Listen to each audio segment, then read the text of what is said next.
Welcome to the test set. Here we talk with some of the brightest thinkers and tinkerers in statistical analysis, scientific computing, and machine learning, digging into what makes them tick, plus the insights, experiments, and OMG moments that shape the field.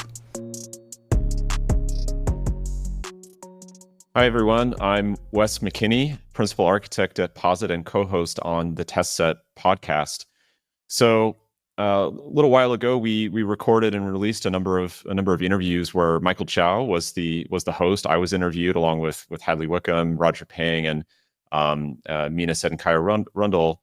But we wanted to turn the tables and interview Michael so you can learn more about him as we continue to build and produce this podcast. So Michael Chow is a principal software engineer at Posit and a key contributor to the Python community.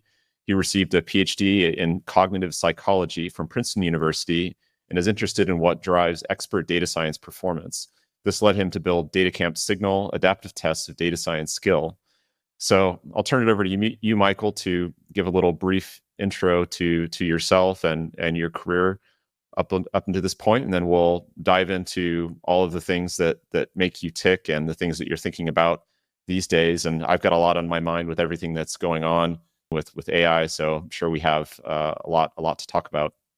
Yeah, excited for the inevitable AI blurb. And I have to say, I'm as a person who works full time on Python, open source at Posit, formerly our studio, I'm a giant fan of all your work in Python. So I'm excited to be able to talk about just all data, but also what's going on in the Python ecosystem.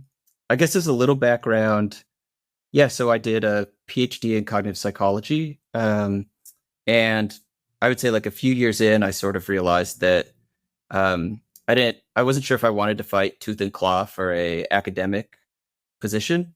So I started to do way more Python and R for data analysis.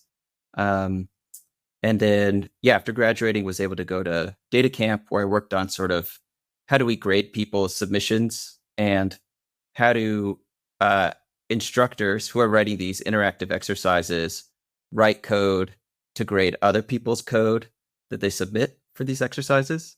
So a very meta activity. So basically from there, did a lot more data science into how people learn sort of on this interactive platform. And that sort of led me into like, how do I best analyze in Python and R? And then finally, I guess, took me to Posit, where I'm really excited to work on open source tools around data analysis and to be able to think about what are the sort of nicest things we could do during data analysis to kind of speed people up or help them kind of go end to end from raw data to some kind of report or insight. It's interesting because I found in our field of open source data science tool builders that there's a lot of people who started out in a scientific field. So cognitive psychology is a heavily statistical field where there's a lot of modeling and statistics and signal processing and latent factor models and that sort of thing. I started out in mathematics and then did quant finance and then statistics, more Bayesian statistics. But I was also attracted to the tool building aspect because of how difficult it was to work with data. And I found that, just building tools and accelerating workflows and making people more productive was really satisfying. But I think it's important to have that background in science and actually doing statistics, doing data science to know like what do good ergonomics look like, and to be partly working to improve other people's productivity, but also like from that own personal experience of having struggled with tools that maybe like weren't designed the way that you would have liked. Like I remember the first time that you came on my radar was through the Suba project, and then more recently you've worked on Great Tables and QuartoDoc, and so Great Tables being a port or a reimagining of the GTR package, so bringing rich and beautiful tables to Python, which having spent a lot of time formatting and producing tabular output for pandas, it's nice that that work can be delegated to great tables now, because it can be extremely tedious to produce like these nitty gritty tables that have all the bells and whistles. I guess you would know as much about that as anyone nowadays. Yeah, I feel like I'm still learning a lot about that world. And for a little bit of background, I kind of joined up with this person, Rich, who did this package in R.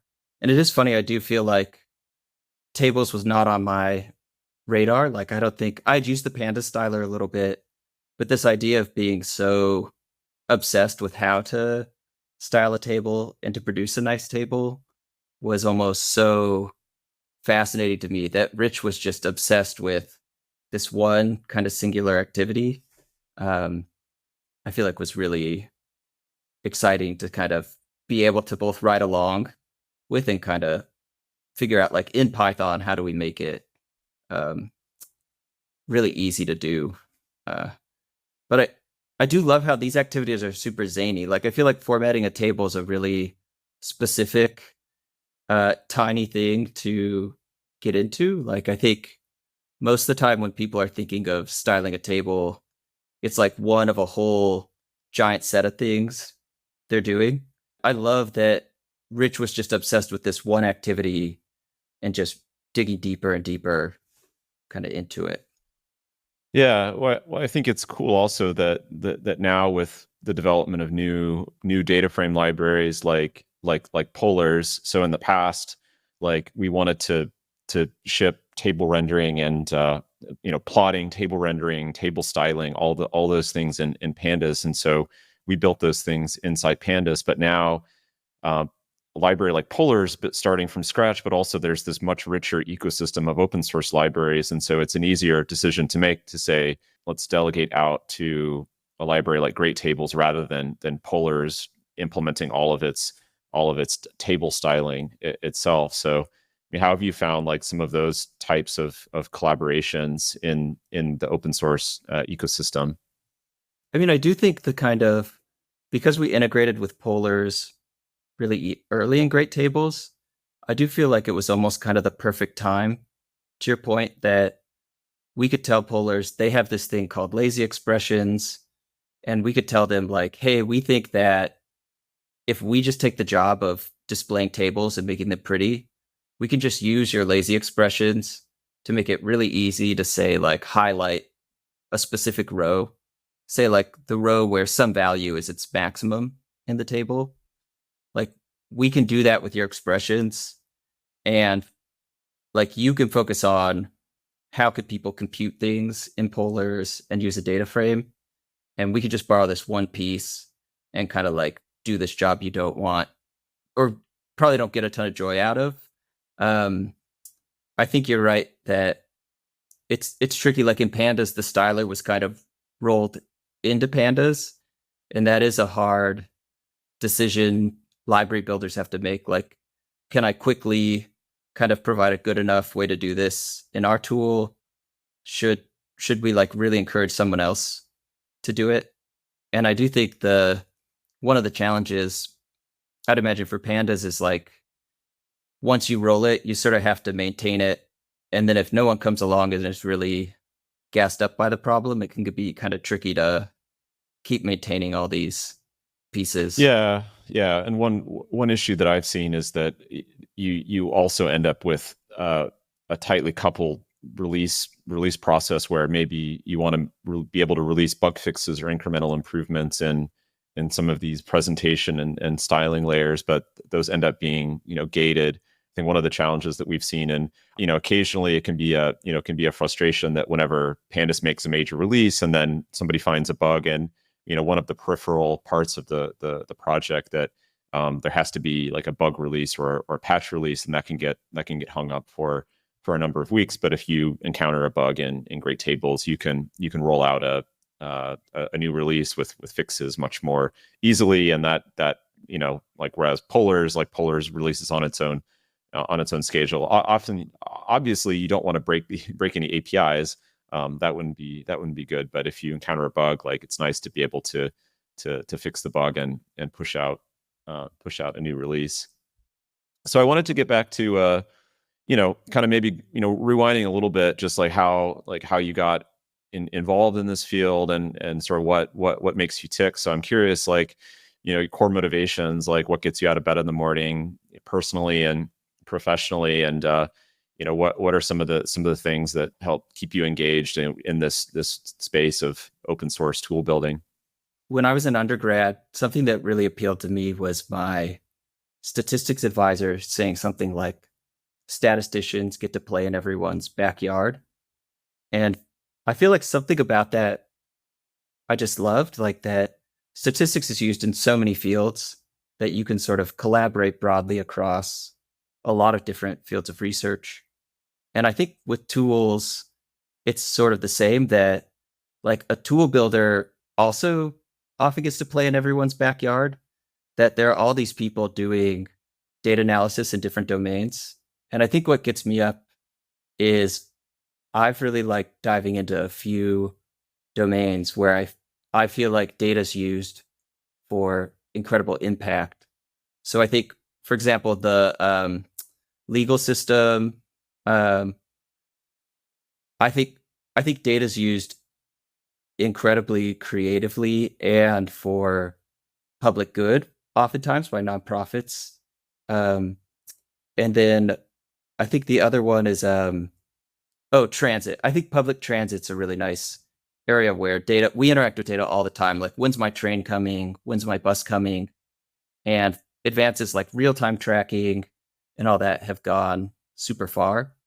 But also like being able to report like how busy is our network where and design effective transit networks, I find to be a really impactful data problem. So I think as a tool builder, I've really tried to kind of ground myself in different areas. And I don't know if you ever felt this way. I think sometimes like the longer I spend in open source tools, the less I actually do data analysis. So I've Certainly really been tried to true for kind of me. like, Yeah. yeah, I just need to like touch grass and like analyze some data. And I think those fields have been really fun and interesting to follow, because I think a little bit of data analysis could be super impactful. Yeah, yeah, yeah. For me, like, one of the challenges also is that the feedback that you get from the open source community tends to be fairly delayed, and I think for some new open source contributors that can be a little bit discouraging. But the reality is that it takes a while for the software to trickle out and for people to learn how to use something new. In my experience, like 6 months is my expectation for when I can expect to really start getting some feedback about building something new. And so I'm wondering what your experience has been like that, both on like the, positive and negative. Yeah, it's an interesting question, because I think you're right that like if you're putting open source tools out, it could be quite a long time before someone picks it up, or you might even be frustrated and notice like nobody's picked it up. Like your biggest risk maybe is obscurity sometimes.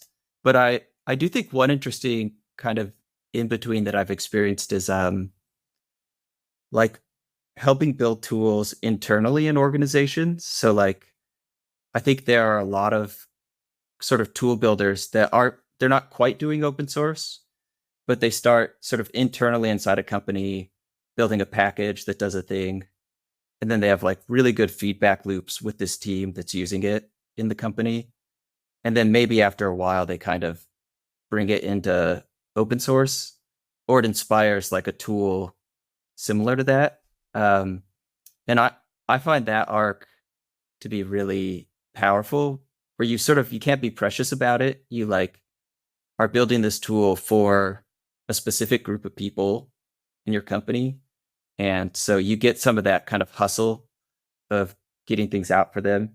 um, and I will say like Suba was a little bit like that. So yes, for some background, Suba is a tool to analyze data in Python, and it's sort of like wrapped pandas.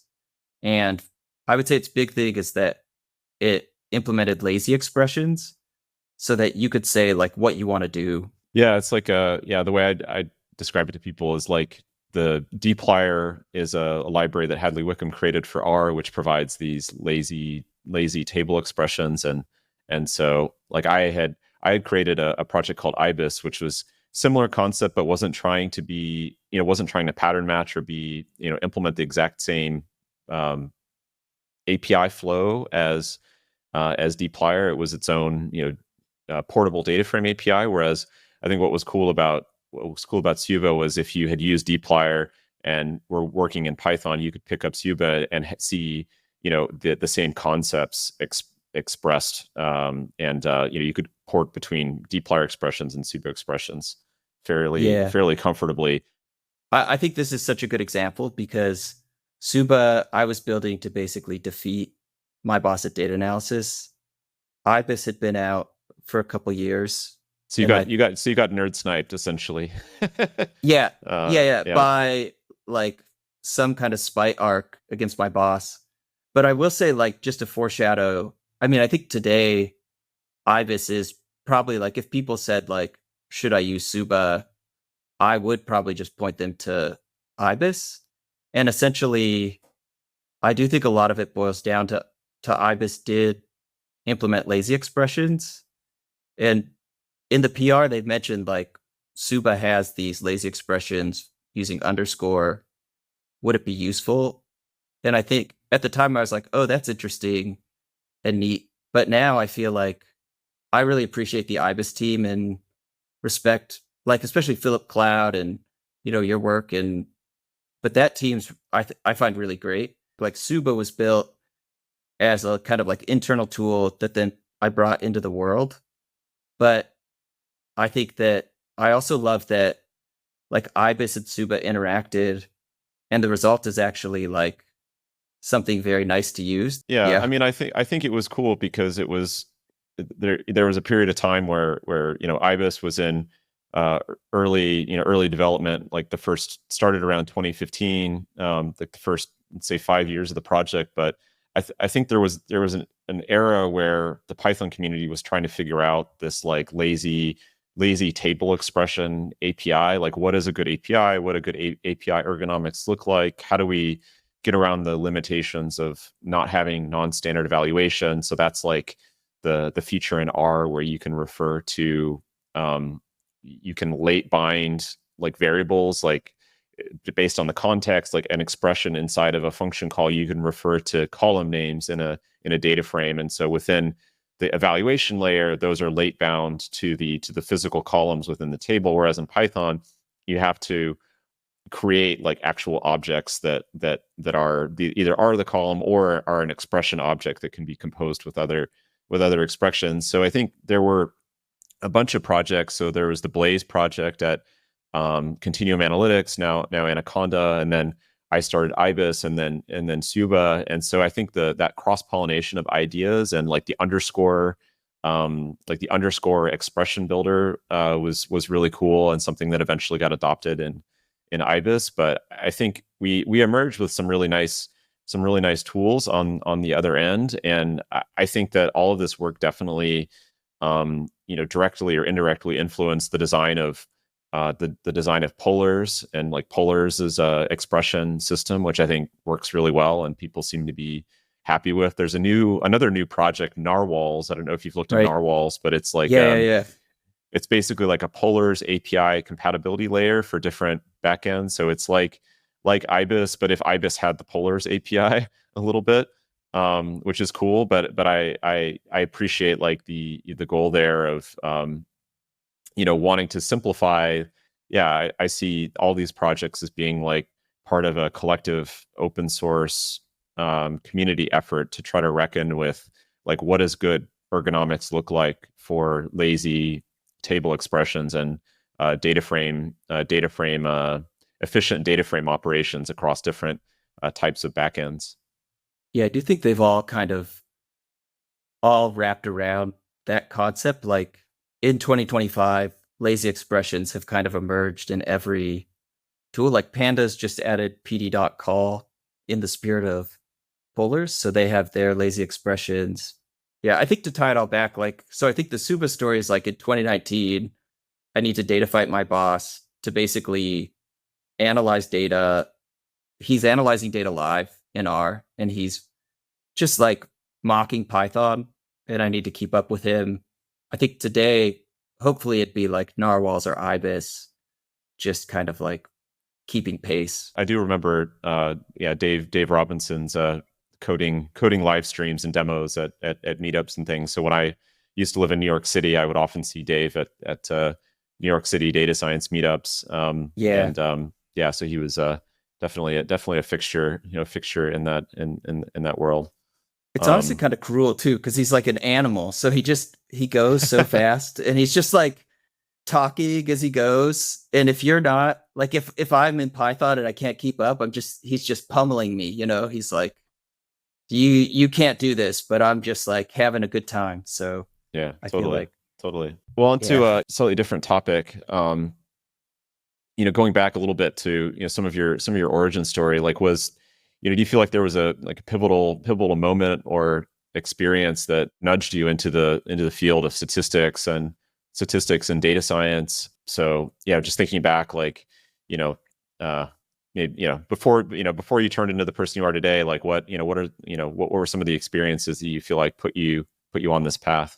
yeah, I've been thinking about this a lot because I visited my undergrad advisor, Candy Turley-Ames, a couple weeks ago, and well, maybe I could start with the three most surprising things I tell people from undergrad, which is I failed my first year of undergrad just beautifully. I had like a 1.8 GPA. I ended up going to Princeton by the like support of these really great mentors. Um, and I think that I like really had no idea how I was going to dig out. Like after I failed my first year, I found it so hard. And I remember my dad uh, asked me how I was going to pay for Princeton. Not None of us realized that Princeton funds PhDs. Like it's fully paid and has a stipend. So I think to me the like most pivotal moment into data was like connecting with my undergrad mentors. So Candy, who was in psychology, and Dwayne Derryberry, who did stats, and just like realizing how helpful professors are and how like getting so much support from them just to like figure out what grad programs were like and how to even pursue statistics. But I will flag, like, I think today with AI, like a lot of the problems, like I'm embarrassed that I didn't know Princeton would pay for my PhD. I went to the visit at Princeton and I didn't know that they would pay for my school. And I only found out from my host, founder, that it's funded. But I think they kind of take for granted that it's obvious. But ChatGPT or Claude, I think, would have just blasted that question. So Yeah, I mean it's amazing how like today with AI versus the internet pre-AI is almost as big of a difference as, I mean, yes, you could have looked things up on Google or whatnot, but it feels like as big of a change as like going from no internet to internet in many ways. And yeah, this gets a little bit into the next topic that I wanted to talk with you a little bit about, and it does start to tie into AI. So I promise I'm going to get to more of the AI topics. But as the Python ecosystem has expanded so rapidly in recent years, I started out building tools that I thought were for my idea of what is a data scientist. But now, if you look at people that are using Python, there's so many different types of business functions and roles. There's data engineers, there's AI infrastructure engineers, AI engineers, there's people doing machine learning and more modeling type work. And so, but and the way that people work and like their level of technical ability and the other types of tools that they're using can vary so much. And so I think for open source tool builders, it creates this challenge of like, who are you building for, or who is your primary audience? And even like what is it, like what is a data scientist now in 2025? Is that even an outdated or old fashioned term at this point? So how do you think about like what is a data scientist today, and how do you yeah. feel like that's changing, like with everything that's going on with AI? I think today especially more so than 6 years ago. Like a lot of my thoughts are almost switching between like how I thought of data 6 years ago, which was sort of like using R Python to take raw data and to put out like a report or a dashboard or a model. And all these tools could query databases. So I could, if I had to, I could hit our warehouse as part of the process.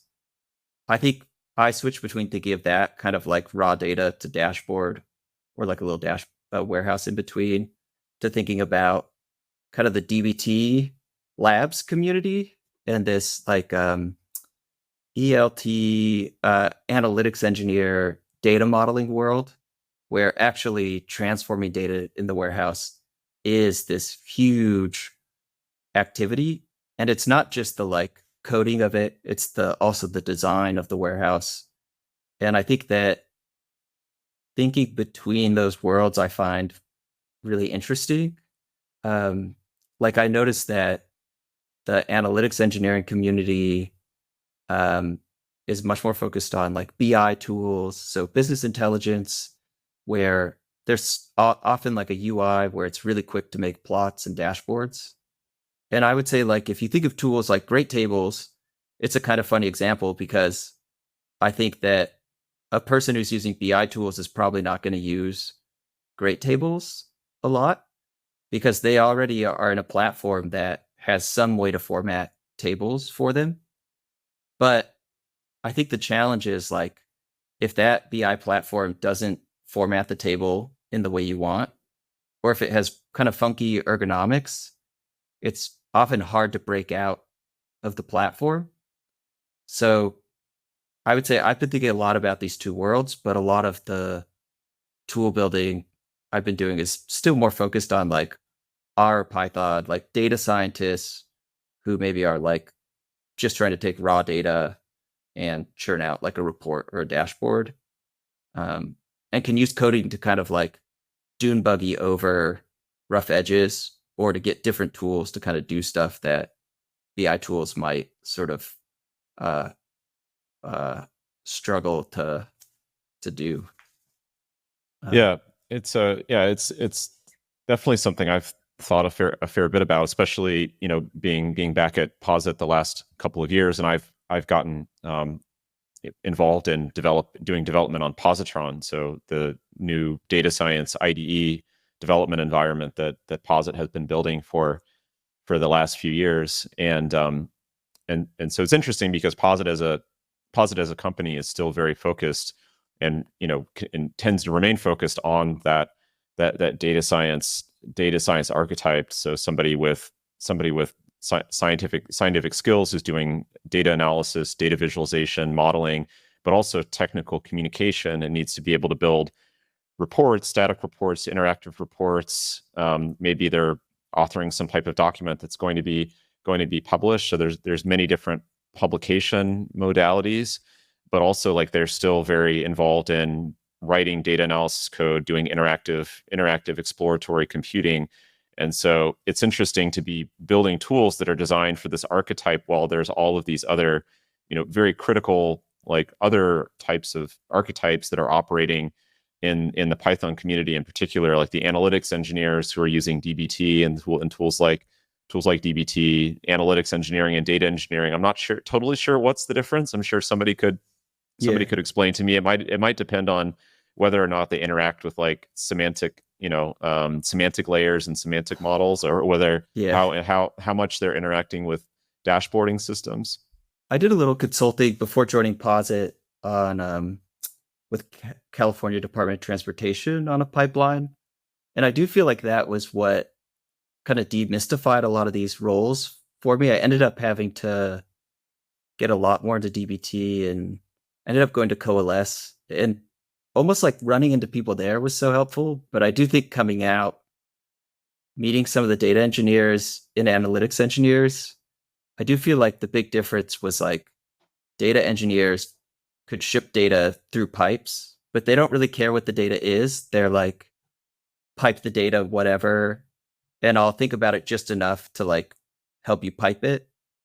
Whereas analytics engineers, like once it's in the warehouse, they just think so hard about the SQL transformations and the representation in like data marts. Right. Yeah, and But there's like a big focus on like semantic layers, like what are the metrics, like essentially creating the higher level concepts that map onto the BI tools. yeah, but I've never really wrapped my head around it. I feel like completely in the sense that like I've I've always wondered like are there a lot of problems where like this kind of handoff struggles, like having a data engineer do the pipes, having an analytics engineer do the transforms, like is this kind of like handoff leaving some kind of like really high leverage analyses or putting it into kind of like an intense pipe where we're like fire bucket style handing down. And I do think that's the big difference in how I really like to work is that my favorite thing is when data scientists go straight into the buckets, like they go straight into the raw data and the data engineers are kind of like freaking out and the analytics engineers are freaking out, but they're like, I just got to get this report out. Yeah, makes sense. Um, so these days, what are what are you actively working on right now, and like what sort of tools do you use in your day-to-day activities? Well, so one thing is we're running this is maybe a funny thing to mention for like open source tools, but we run an annual table contest and plotting contest. So uh like any tables you can create in R, Python, or honestly, you could create the table anywhere. Um, we just want submissions of like cool, interesting, beautiful publication ready tables. I think we're taking submissions through like early October. So it's like the Posit 2025 table contest. Um, and then plots, we did this last year, just looking for plots using Plot9 to make beautiful visuals. But I'll say I actually love these contests because it's just nice to see like what people can do, and it's such a good reminder that people are better at using my tools than I am. Like I feel Mhm. like that's that's like the one nicest experience you can have as a tool builder is like people stunting on you with the tool you built. Um, so I'm excited to get stunted on uh, 2 months from now. I guess the other thing I've been looking at is this is a kind of small thing I've been thinking about, but it's just this like very tiny activity, auto completing the column names of your data frame in lazy expressions. Um, it's more become like a side obsession of seeing like in all these different platforms, in the different places I can be within the platform, how and when do they autocomplete the names of columns? And I've been really interested in like Jupyter Lab because I can control the suggestions it gives. But actually, in the range of IDEs, it's an interesting issue because a lot of IDEs roll their own kind of like tooling to just handle data frames specifically. There's like data frame specific code or like something that detects if you're using pandas Right. or polars. And I've always found that kind of funny that there's a million ways to autocomplete a column name, but oftentimes it just doesn't happen yet in Python. Right. Yeah. Or it had to have autocomplete. Especially when people are writing these like cascading chained expressions and things like that. So you don't want to make an incorrect suggestion or something that isn't going to bind correctly. Like I know one thing that we tried to do in IBIS was to constrain the um, like column methods Mm, that are available based on the inferred type of the column. Like if you infer that like this is a number or this is a string, then only string methods would be available on that expression object, or only numerical. Like you wouldn't want to call square root on a string, for example, or you wouldn't want to right. call like dot contains or dot lower on a number. But that also can be limiting, and there are such situations where you can't necessarily, or might be challenging to infer the type of an expression, and so you don't want to paint yourself into a corner too much Right. to make things work, just work for the user. Yeah. Yeah, it's such an interesting dynamic of like what do you offer? What do you take away? Like how close can you kind of get to something? The risk of like the map is not the territory. Like if you try to model the database really hard, but it turns out databases are really quirky, that just the act of trying to like take away options that shouldn't exist can become a really quirky problem just given the like unpredictability of databases or their like edge behaviors, things like Right. that. Right. I feel like that was one of the fun parts of like Suba, and I know Ibis is like I think Ibis has a tiny note which is like cursed knowledge, which is like some incredibly cryptic piece of information you learn about a database that you wish you didn't have to learn, It's which called is like cursed knowledge. You end up shooting your toes off on the same problem too many times. It's good to write it down. Things that you wish you didn't have to commit to memory. I'm yeah, sure if I thought about it, there's plenty of things that I hard lessons learned that I wish I didn't have to learn, or I wish I didn't know so yeah, intimately. yeah. I do think that it also hits on like when you're designing tools, the like pure relief of delegating to the user the figuring out of some aspect of the tool, like just being able to point them to like, for example, like that case to be able to say like we aren't going to model the column types, but um so like some of the things that you can express can't happen or might produce an error, but at least like now it's your job to figure out, do these things which you can say kind of like error out versus not being able to Yeah, say them at yeah. I all. think like I know one of the tricky things in IBIS is that there are some operations which are permissible in certain backends, but not in others, or maybe in some backends there needs to be an explicit cast introduced in order for the operation to work. And so I think what the project has tried to do is to make things just work, but in a way that is safe or doesn't lead to like potentially shooting your toes off. But I'm sure that there's ways to cook up like diabolical expressions where it will execute correctly in one backend, but in this like certain edge case with like the wrong or the certain kind of input data, it might error in another backend. But that's just one of the frictions that comes into play, like the little subtle differences between different backends. Like I think IBIS supports more than 20 different backends, and so there's bound to be certain incompatibilities or ways that you can concoct expressions which don't work in a totally inconsistent manner. But I think at all Yeah, times, like there's the Zen of Python mantra, like in the face of temptation, in the face of ambiguity, refuse the temptation to guess. And so I think we've tried to yeah, apply that mantra and not doing something that aspirationally would make something work, but potentially could yield like errors or like incorrect results in some small fraction of cases, because that right. would generate bug reports and unhappy users, certainly.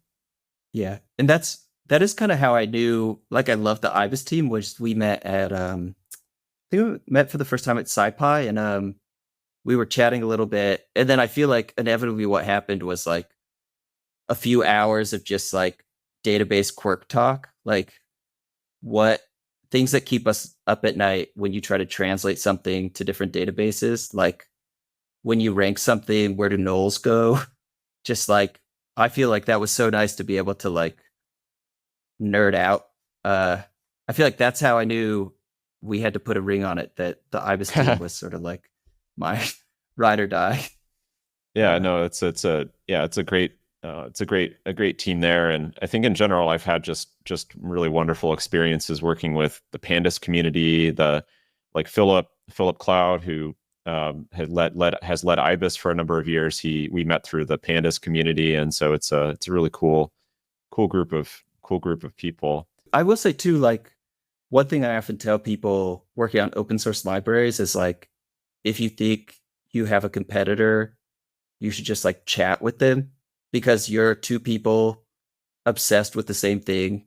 maybe working for free, like you might as well get a friend out of it because you probably like obsess about the same kinds of things. But I do find sometimes tool creators are a little bit hesitant to like chat with each other if they do similar things, just because I think that, I mean, we often create our tools in reaction to other tools, but at the end of the day, it's nice, I think, to just like chat and realize that we have so much in common. Yeah, I totally agree. So I think just being proactive about reaching out, proactive about communicating, because open source is the whole intent is to be collaborative and not competitive. I know that people often ask me, like, Wes, like, how do you feel about polars? And my answer is always, of course, learn polars, but there's extraordinary amounts of pandas code in the wild, and LLMs are really good at writing pandas code. So knowing how to use pandas is also a good idea, because so learn them both. And I'm happy to see that there's innovation happening in data frame libraries, and especially polars is arrow native. So that's like the memory kind of fast data frame, like memory representation layer that powers polars and a bunch of other new open source projects. So I'm here for, I'm here for all of it. But yeah, I guess the segue into, somewhat related topic. But well, firstly, I'm interested, like, what AI tools you use in your day-to-day work. I'm Yeah. curious, like, what are your daily drivers? And then after that, I think the next topic, after we talk about your tools, I'm really curious, like, a big thing that's been occupying a lot of my mental space lately is what open source development is going to look like for the rest of our careers, because it feels like this is a pretty permanent inflection point in how we approach tool building, when everyone is now working in this more AI first fashion, where if the LLM can't help them they with something, or can't suggest tools, if they want to use something, if the LLM doesn't know how to use that tool already, they're just not going to use it. They're going to use something that's in the training set for the Yeah. LLM. So I guess let's start with kind of like, what does your stack look like? Like Yeah. what AI tools can't have you learned to, so far you can't live without? I think, well, I will say my first tool in the LLM AI stack is Dread. You know that I know that I should be learning tools and that there's actually so much out there that I feel like I very motivated right now to really like dig a lot deeper. I'd say like Copilot I use quite a bit for like autocomplete. I was using Klein for a long time. Every once in a while, and I And found, and what and mhm, what is Klein? Remind me again. I haven't actually used it.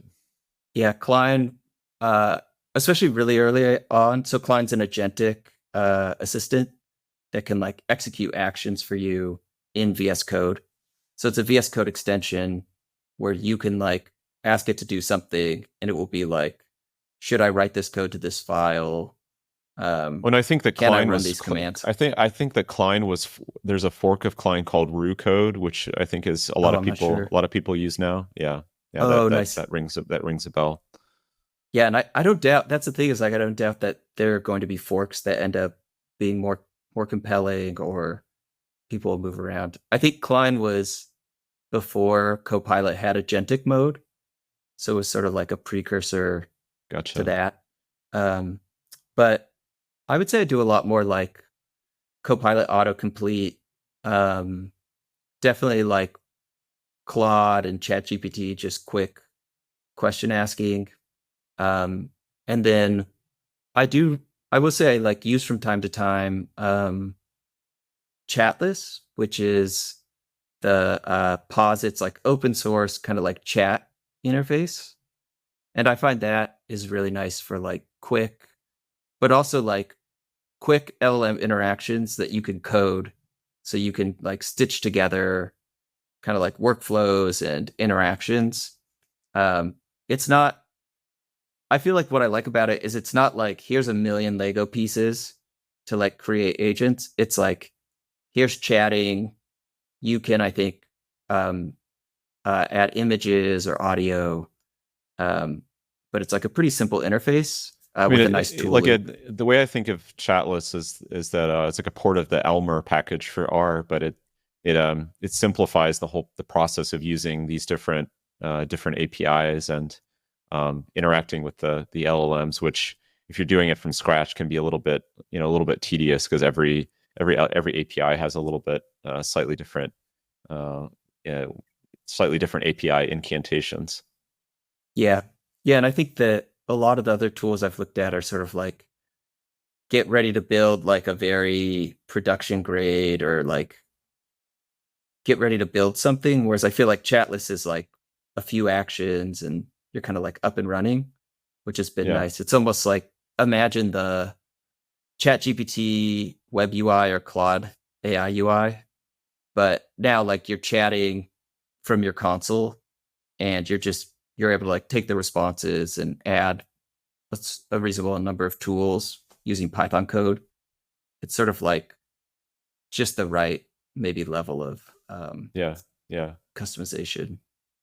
So how do you feel? I mean, as I mentioned, one thing that I've been thinking about a lot is that there's going to be a growing segment of users that if you're building a new open source project, people aren't going to use your open source project until they can use it via vibe coding essentially, or until it gets indexed by the LLMs and like it reads the documentation and all of the example code it can find on GitHub and learns how to use your library. And I've talked to people building new open source projects, and they've mentioned to me like they can pinpoint like an exact point in time where their project got picked up in the training sets for Claude or for ChatGPT, like the OpenAI models, and then they see this like massive increase in usage, like installations on the Python package index or you know bug reports and things like that.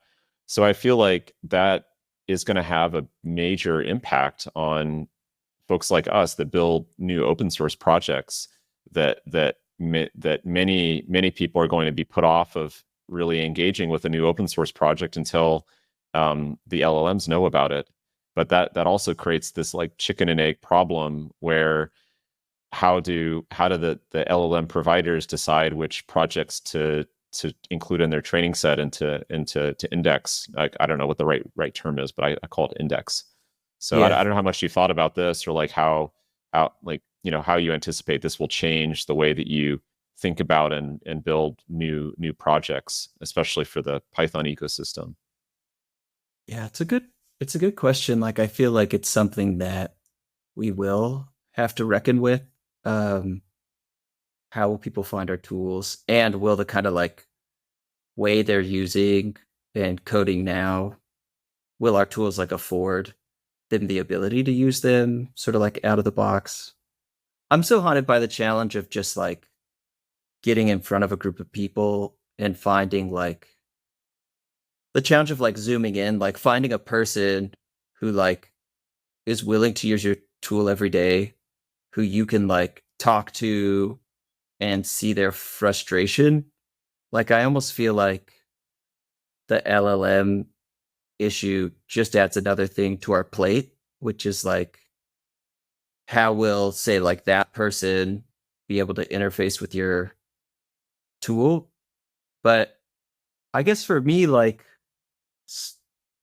I've thought of so much of the challenge as just like getting into a room with the right people that I suspect that will continue to be a big factor.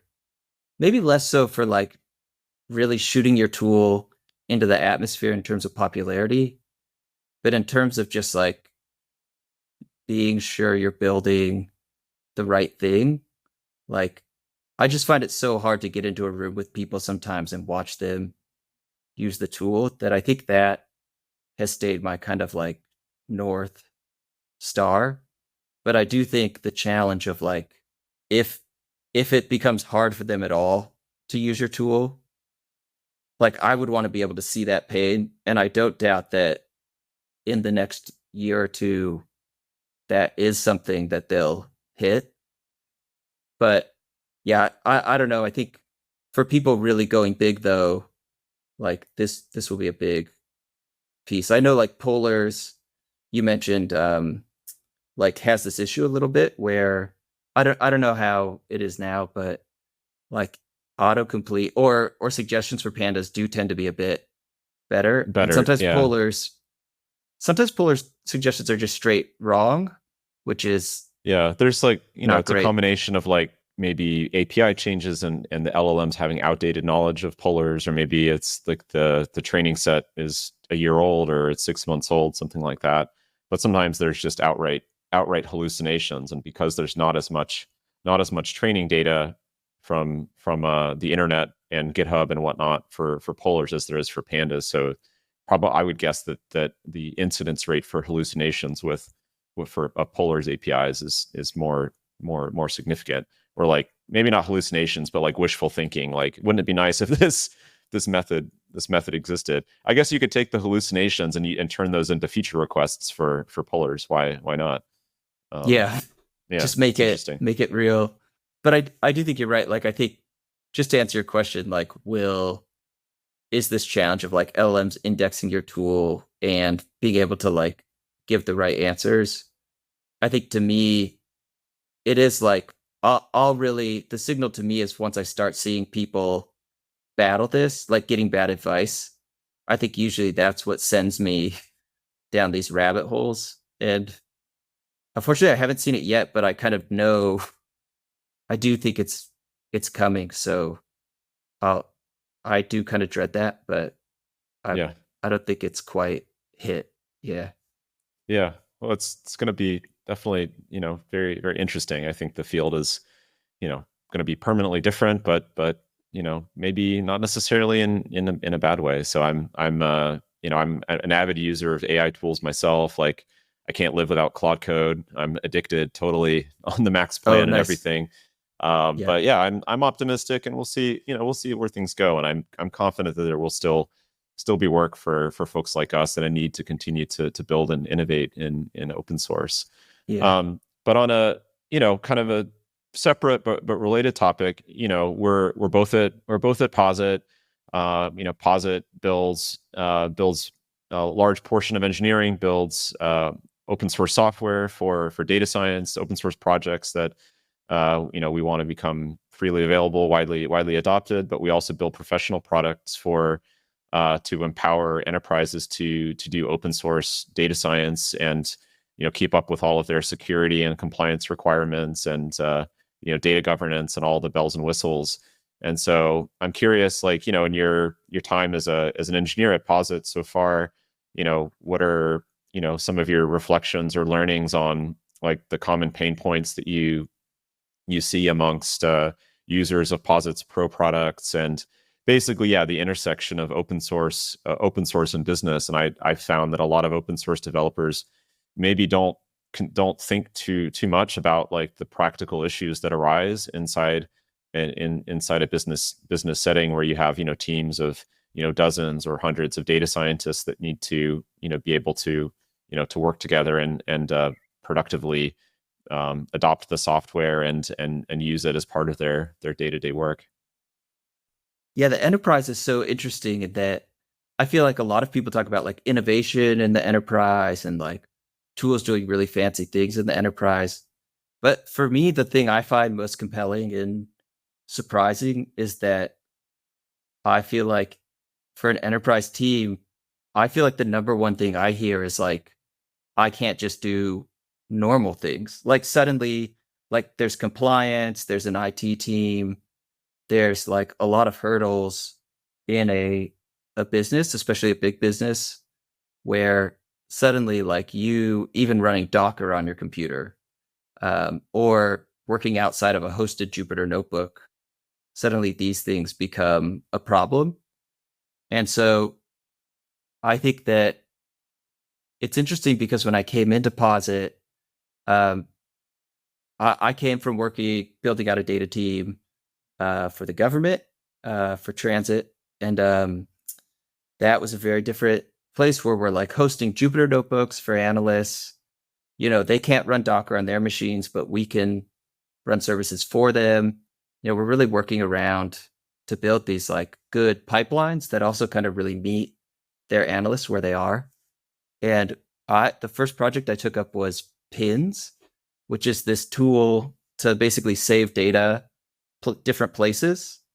and to really easily be able to say like, okay, I have this thing called a pin board, and I'm pinning my data sets to it.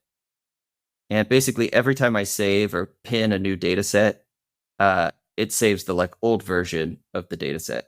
So it's really I easy mean, to it's share. I mean, Yep. it's kind of it's kind of like a caching solution for, let's say, if you're building an rshiny application or a Streamlit app or something, and then publishing it to Posit Connect, and you don't want to keep running the same expensive SQL query every time somebody runs the dashboard. Is that mostly the Yeah. type of use case that you see? Yeah, I think so. Or even like I will say like IBIS uses it now, or did after we met at SciPy, because they had example data sets and they were like, we want to fetch these example data sets, but we also don't want to fetch them every time.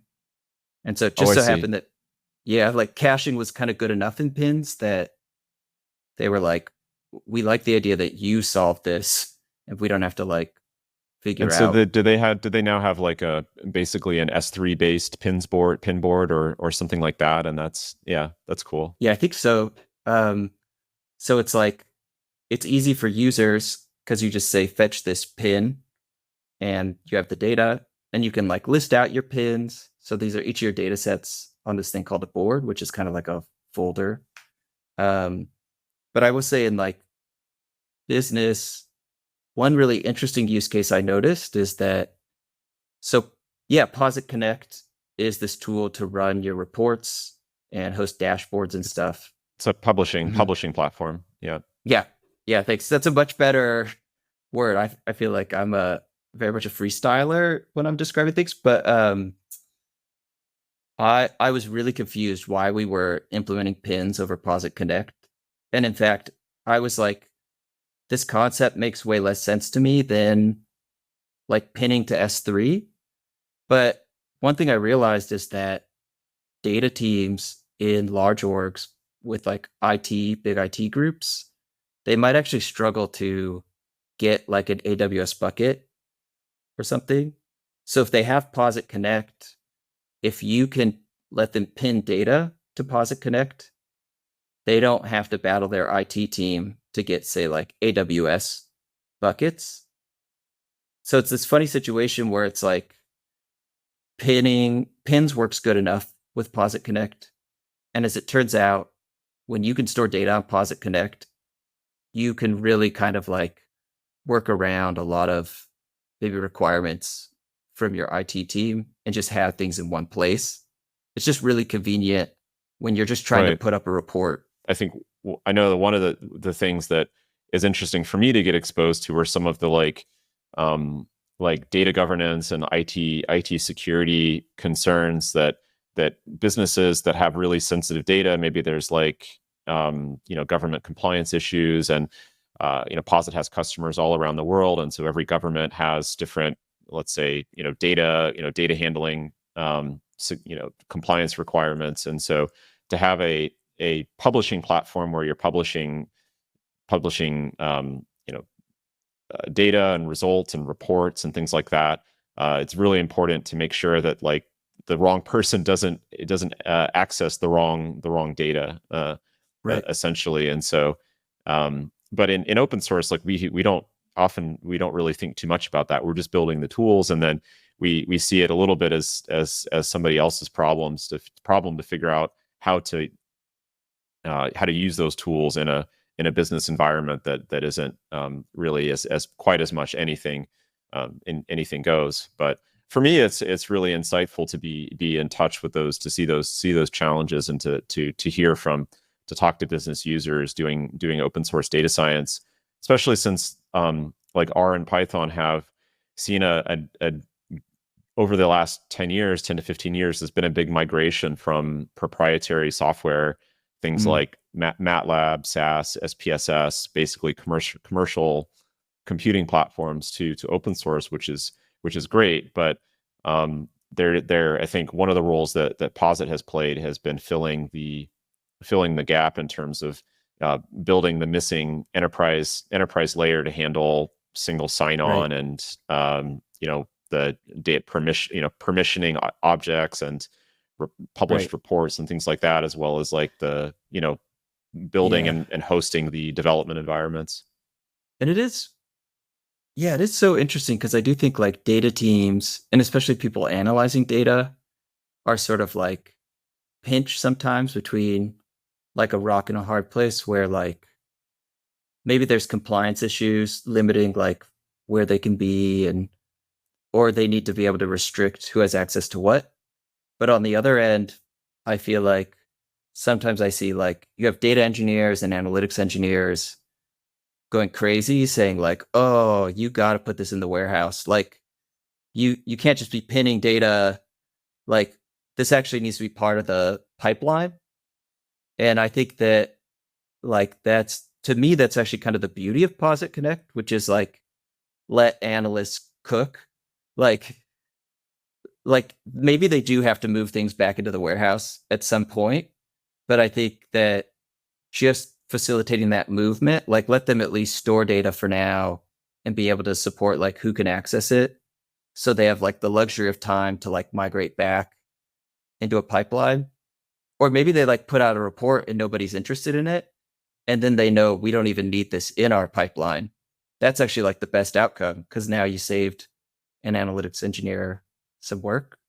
But I feel like so much of it is that tension of like business requirements, constraints, and then also just being able to like move and do an end-to-end thing when there are sometimes like centralized business forces trying to kind of like get you to move things upstream or like really build out rigorously a like data role. I think that's why I love Posit Connections. I feel like you can quickly go kind of like end to end, soup to nuts.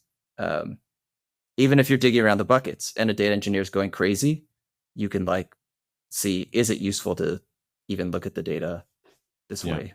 Yeah. Yeah. Cool. Well, I Oof. think we're getting pretty close to wrapping here, so I think I'll end the interview with let's call it the hot takes section. Yeah. So curious, yeah, if any top of mind hot takes or controversial opinions nowadays. For data or just in life? Uh it's totally up to you. Yeah, it doesn't need to be That's a good data question. science tools related. It doesn't need to be AI related at all. It feels like all content nowadays has become AI content. So Right. non data or AI related hot Right. takes are totally Well, okay as well. maybe in a world of AI, this is a hot take that I feel like the people need, which is I think that label makers are the greatest tool for artistic expression, meaning, in a world where you can generate anything, I actually think creativity thrives under constraint.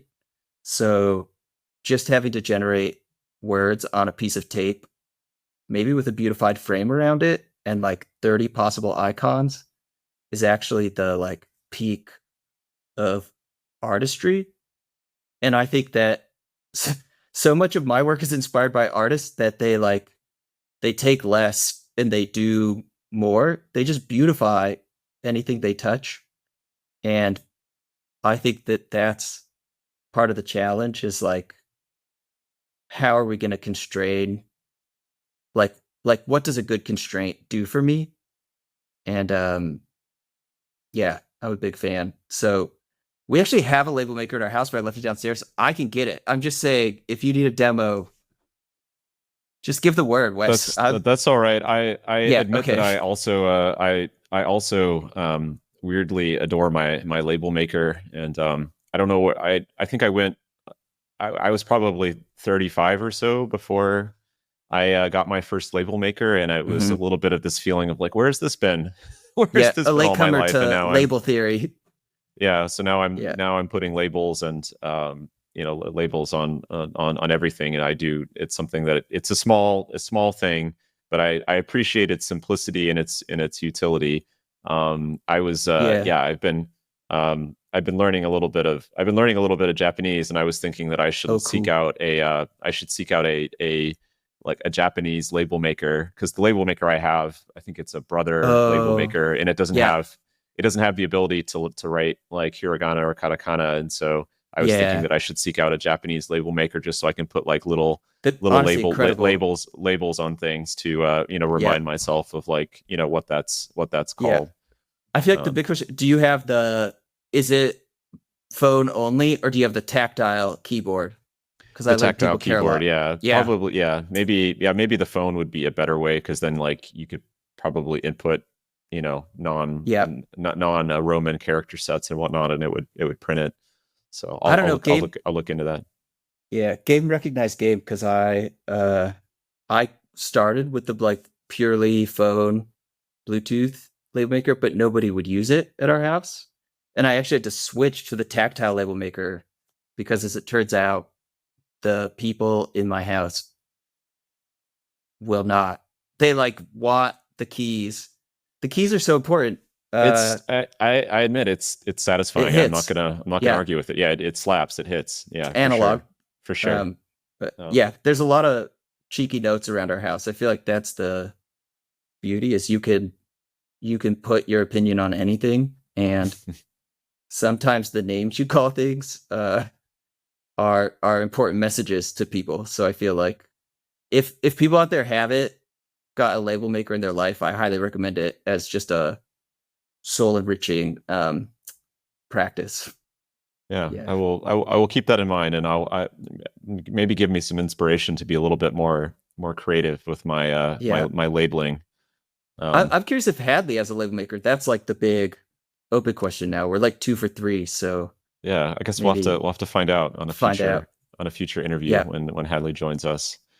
Yeah. Well, Michael, it's been a pleasure. So I appreciate your time and the conversation, and I look forward to to do more of these as a co-host on the test set.